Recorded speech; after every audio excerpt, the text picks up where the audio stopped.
মানুষটির নাম Jimmy Donaldson, দর্শকের কাছে পরিচিত মিস্টার বিস্ট নামে।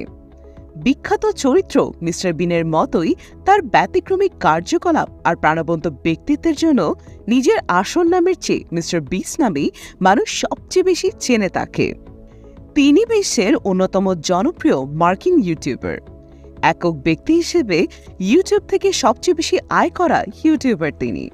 মিস্টার বিস্ট 2012 সালে তার ইউটিউব চ্যানেল শুরু করেন এবং রাতারাতি তার অত্যন্ত ব্যয়বহুল স্টান্ট ভিডিওগুলোর জন্য জনপ্রিয় হয়ে ওঠেন। 2024 সালের জানুয়ারিতে তার চ্যানেলটির গ্রাহক সংখ্যা 234 মিলিয়নে পৌঁছেছে। বর্তমানে এটি ইউটিউবের দ্বিতীয় সর্বোচ্চ সাবস্ক্রাইব চ্যানেল। আর একক পরিচালিত চ্যানেল হিসেবে 1 নম্বরে আছে মিস্টার বিস্টের চ্যানেল।